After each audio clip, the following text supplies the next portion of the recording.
Hello, this is UCL Uncovering Politics, and this week we're looking at social trust. What is it? Why does it matter? And how can it be increased?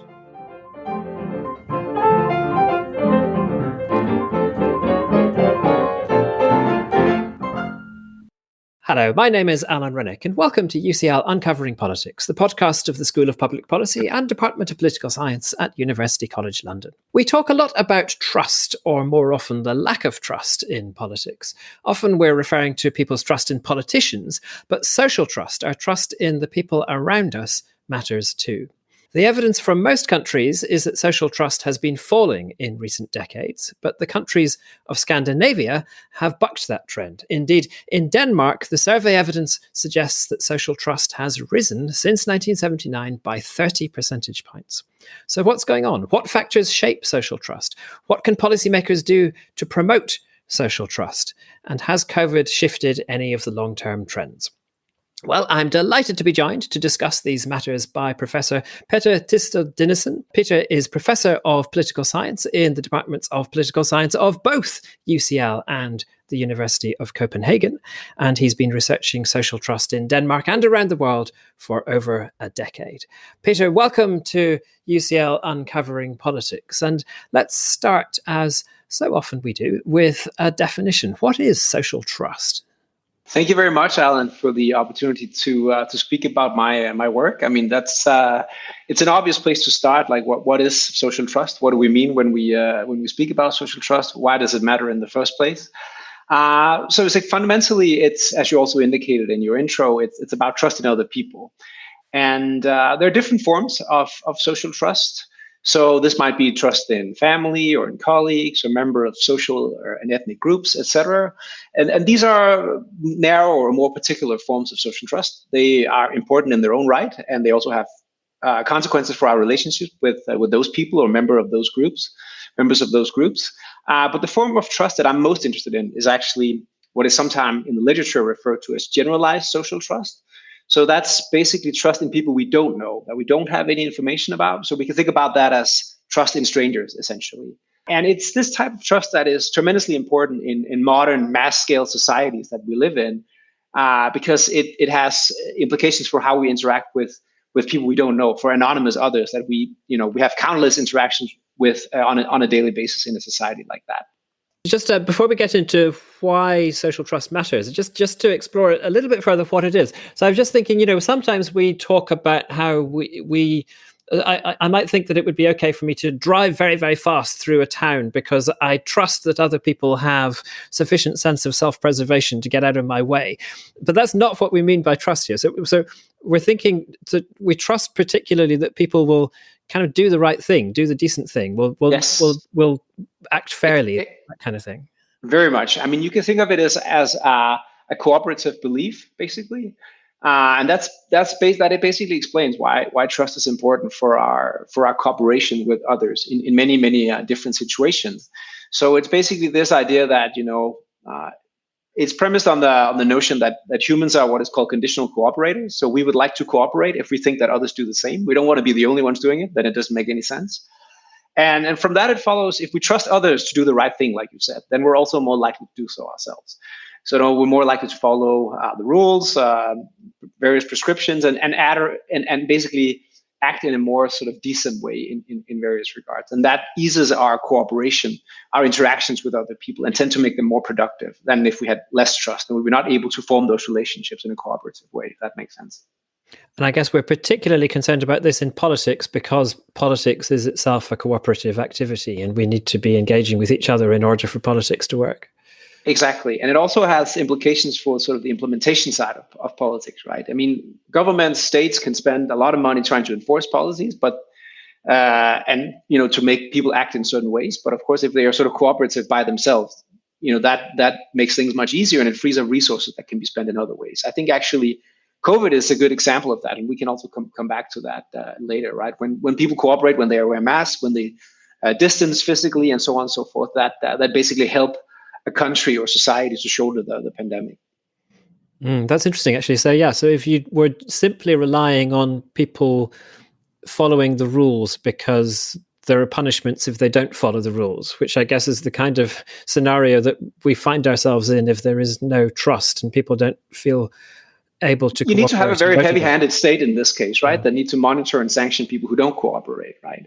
Yeah. And of course, that that becomes again much easier, much more smooth if you do have people who are cooperatively inclined, and trust is one very important element in that regard. And it makes it so it basically helps promote good government. And of course, it also has economic consequences because it eases many interactions because we don't need the third party to the same extent to basically oversee those interactions and secure that they are sort of being conducted in a good way. So again, it makes it cheaper to interact, and therefore it also helps promote economic growth, for example. Okay, so trust definitely matters and matters to us in politics. What if I may add, yeah, go for it. It also adds it's also important in our private lives, right? It's hard to form a friendship without any form of trust, right? So it has huge benefits for us in order to form cooperative relationships with other people, right? So it's not only on a societal level. I think at the individual level, for us personally, it also matters a lot. And you're saying that applies to what you've described as generalized social trust, as well as to more kind of direct forms of trust between individuals. Right. I mean, the idea is that, this generalized social trust spills over or feeds into our interactions with concrete individuals, depending on how much information is available in that, to put it a bit more technically, yes. But it tends to sort of color the interactions we have or shape the interactions we have with others. Yeah. Yeah, no, they're good. That makes sense. Great. Thank you. So what patterns of social trust do we find if we look in the world? If we look across countries over time, what do we find? Yeah, I mean, I think that's actually one of the things that sort of stimulated my own interest in this topic, because we do find tremendous, very marked differences across countries. It's very rare that we see such differences, such variation, and both specifically or particularly between countries, but also over time. And most famously, in the United States, we've seen a drop from a quite high level of trust in around 1960, where around 60% or so trusted other people in general. And that has gone down to around 35%. And Robert Putnam, a famous political scientist from the United States, described this and try to explain why we see this pattern. And so that has sort of been seen as an indication of civil society disintegrating. Basically, people don't relate to each other so positively anymore, and with the consequences we were talking about earlier, like the fear of basically the negative consequences this would have for government and society more broadly. Then on the other end, my home country, as you were mentioning in your introduction, we basically saw the exact opposite pattern. So we only have basically surveys or data back to 1979, but at that time 47% of Danes indicated that most people can be trusted, which is a relatively high number already at that time. But basically since then, trust has only gone up. And at this time, and since around 2010 or so, it's been between 75 and 80% indicating that most people can be trusted, which is a very, very high, basically the highest, or essentially the highest number in the world, indicating that it's a very trustful society. And you see the same patterns, not to the same extent, but the same patterns in the other Scandinavian countries. And then you have Britain, you have United Kingdom, and you've seen a trend that is a little bit parallel to the United States, but not to the same extent. So there are some indications that, there are data basically showing that it was quite high around 1960, where it was just shy of, I think, 60% trusting others. So basically like the United States. But since then, it has gone down to around 30% at some point. But actually, in recent years, we've seen, or the recent decade or so, we've seen an increase. So now it's something around 40 to 45% trusting others, which is actually on a global or European scale a fairly high number. So it's maybe a bit lower than the Netherlands or a bit higher than Germany or something like that. So it's basically like a Northern European quite high trust society in that regard. On the other hand, you see other societies such as France, for example, very low levels of trust, often around 20, 25%, 30 maybe at highest.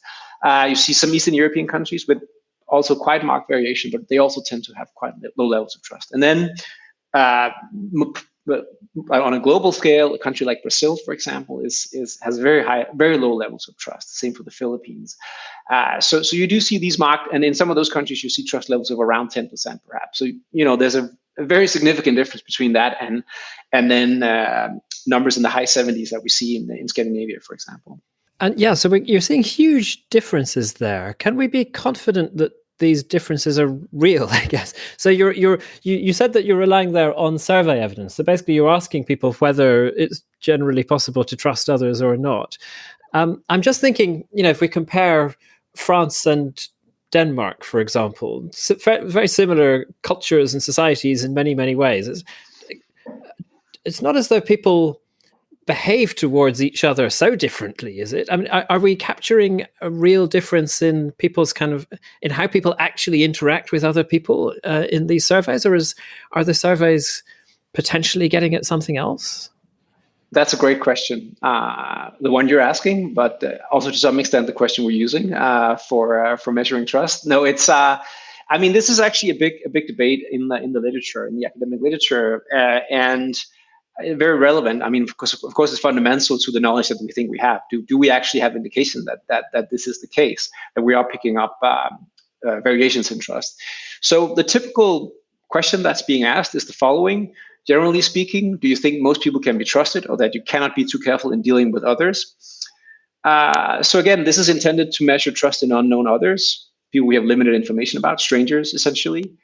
I think it's a reasonable but not a perfect approximation. And one of the criticisms, which I think is a fair one, is that what do people actually think about when they respond to this question? I mean, to some extent, this is inherent to all survey research, right? So every questionnaire has an element of that, but this is a fairly broad question.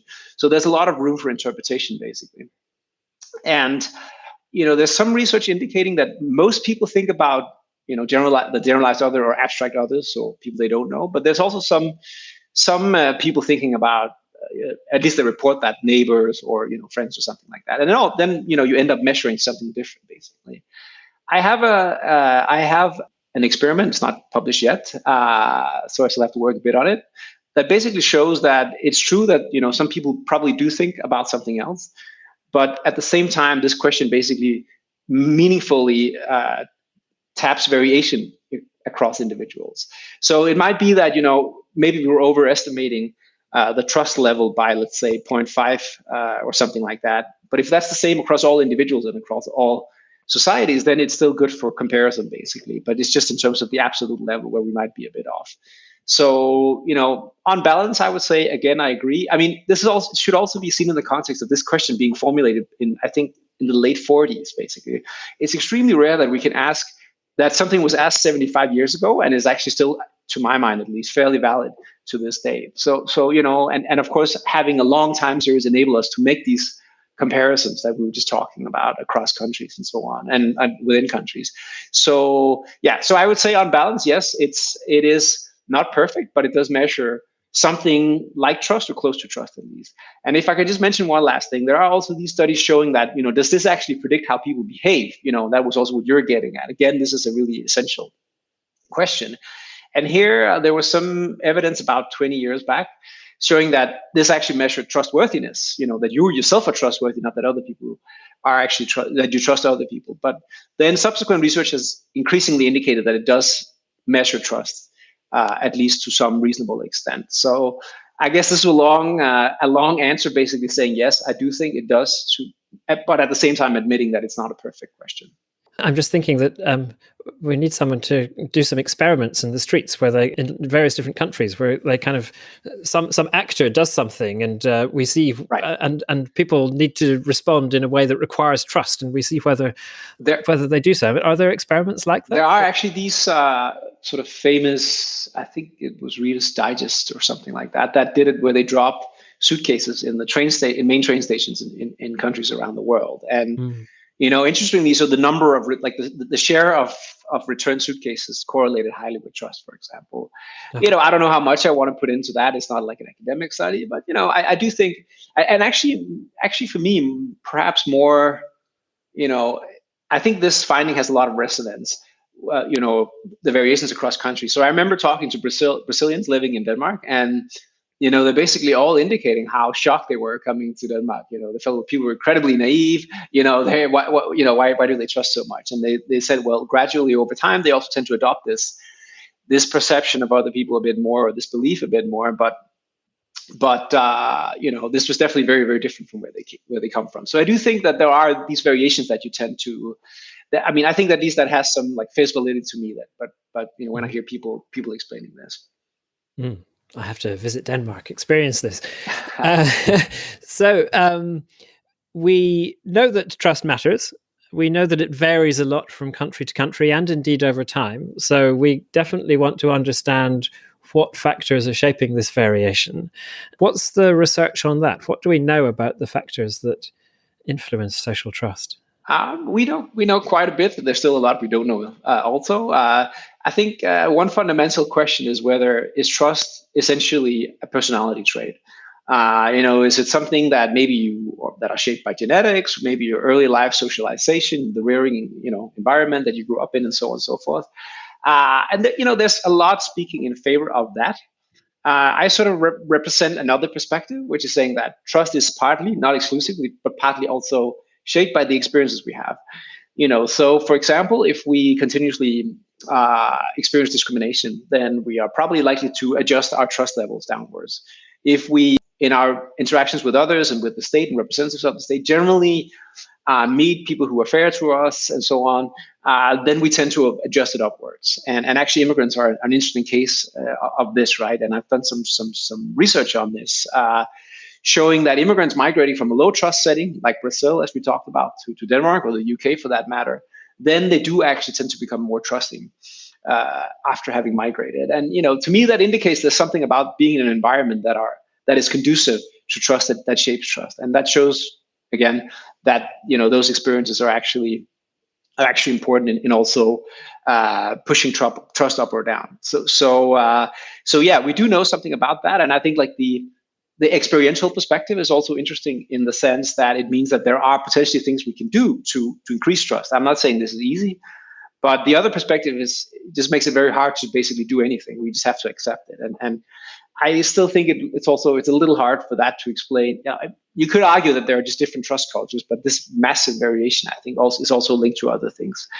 And one important, the most important factor in my research is basically state institutions. So the institutions that we live under that structure the interactions we have with other people, if they are reasonably efficient and fair and impartial, they tend to, first of all, they tend to make it less costly to trust others because, people are sort of discouraged from being engaged, like acting in a non-cooperative or not trustworthy way. But on top of that, it also sends the signal that most people are decent and, that people are basically trustworthy if they are again acting in an impartial and sort of fair manner towards you. So this is put a bit more simply, like if you live in an uncorrupt society, you have much more trust. You have much more reason to trust other people.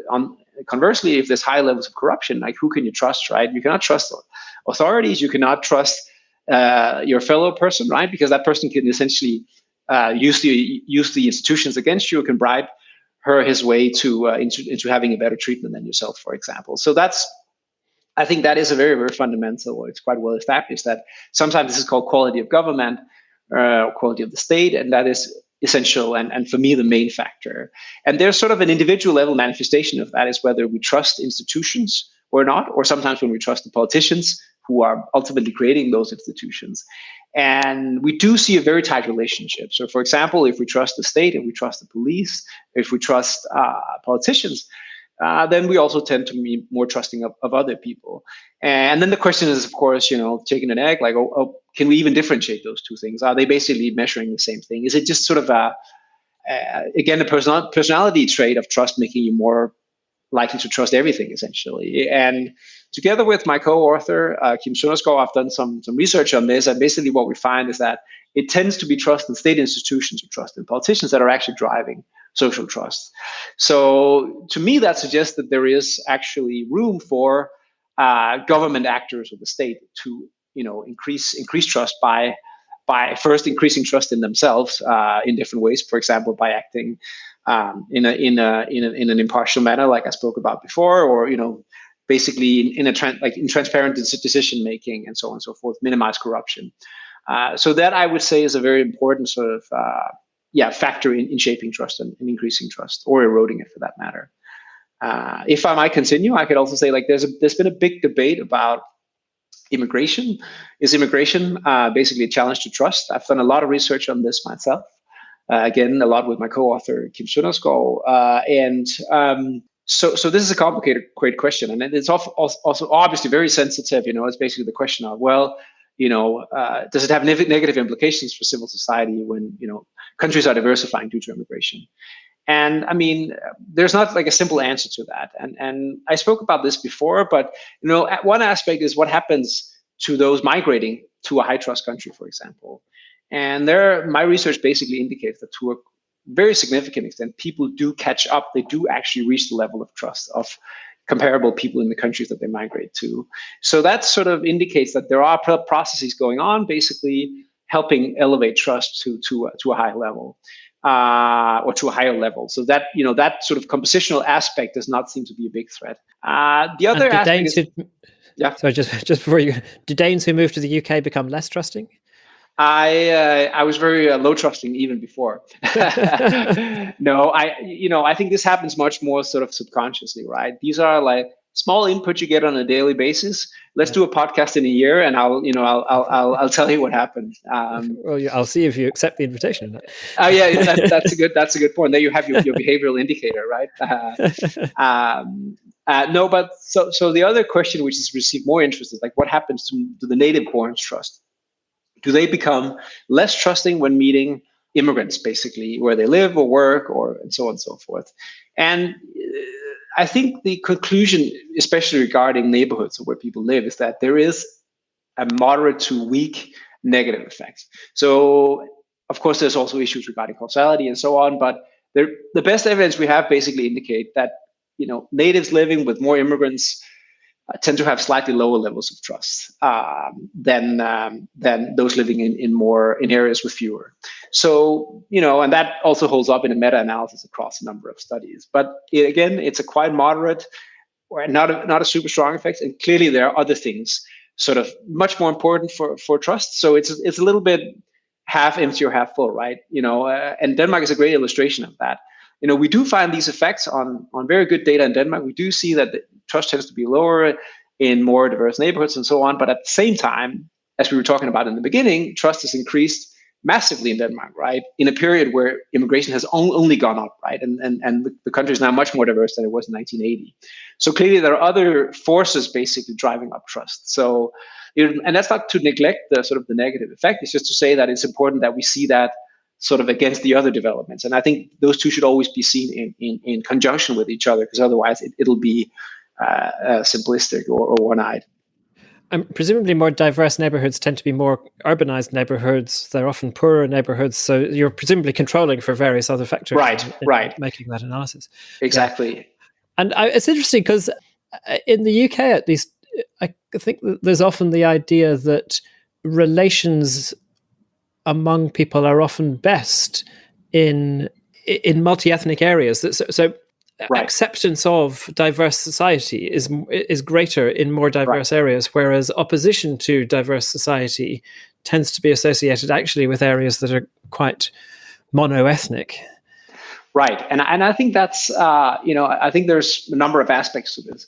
One is that the people who choose to live in certain areas also have certain characteristics.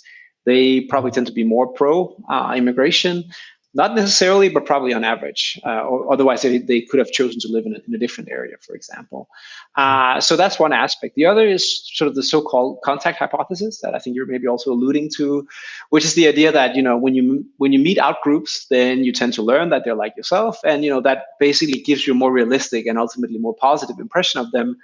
And that could also, for example, further trust and so on. And I mean, there is quite a bit of evidence for contact in other settings, not regarding trust. Actually, that's also not what the theory is about to begin with. But that can happen. I think the problem is, how do you sort of create this contact, right? Or to put it in a simpler way, like how do you it's not easy just to make people become friends out of the blue, right? So you have to sort of find the conditions under which this sort of more superficial exposure that I've been studying can turn into this actual contact. One way of trying to test this is looking at the the workplace, and I also have a paper doing that. And under the assumption that when people are colleagues, they're more likely to meet on a regular basis. Instead of just watching people outside your window, you actually do meet them, and maybe there's an initial sort of animosity, but that turns more positive over time, and people become friendly and so on. We don't actually find support for that in Denmark. But I mean, on the other hand, then we actually also do see the negative relationship in workplaces. On the other hand, in schools, we don't see it. We don't observe that. So there's a little bit of, I would say, contrary, but yeah, basically evidence pointing in different directions in that regard. Very interesting. Let's have a very quick word on COVID. So none of the factors that you've mentioned so far as shaping social trust would obviously have been affected by COVID, I don't think. But then on the other hand, I'm kind of thinking that, we've had a lot of talk over the last couple of years around people becoming more active in their local neighborhoods and having greater connection with people, but also, I suppose, a feeling of social isolation for many people and being cut off. So there are all sorts of factors that could be at play in the COVID crisis. Yes, absolutely. And I mean, I think this is, I think there was this, or I don't know if it was articulated, but I think it's reasonable to ask, is this actually a chance to rebuild civil society, right? There was a little bit the same idea in the US after 9/11. This is a terrible thing happening, but maybe this could be a platform for, us getting back together in a sense. And COVID is maybe a bit peculiar in that sense, because it also made it harder for us to actually interact with other people, right? At least face to face, right? So it was more virtual for a period at least. But I think that is true, and I think if you see your compatriots or people around you basically observing the rules, and you have this feeling of we're doing this together, we're trying to face this challenge, then I think it can have these positive consequences. There's evidence from Sweden showing that there might be like a slight positive effect, but mostly no effect, which I think is also reasonable to expect, given that trust does not change, it does not tend to change sort of, at least not in the aggregate, like very, very dramatically from one time to another. One thing that did happen, and that was very responsive to the handling of the COVID situation, was political trust, or trust in state institutions, right? And as I said before, that tends to rub off on social trust. So I think through that trust, we could basically expect sort of a downstream effect on social trust, and that trust in the state and politicians have really gone up and down, right? It actually increased quite a lot to begin with. This is sort of the so-called rallying around the flag idea that we support our government in a time of crisis in order for them to sort of lead us through, and then over time, of course, things become more contentious and so on and so forth. That could have a knock-on effect on social trust. So I guess the final question if policymakers want to increase social trust, what should they do? And so I think there's one clear implication from what you've said so far, that they should not be corrupt. They should act in a way that is perceived as fair. Right. The current British government probably has some things to learn on this front. What other lessons should we be drawing out from this?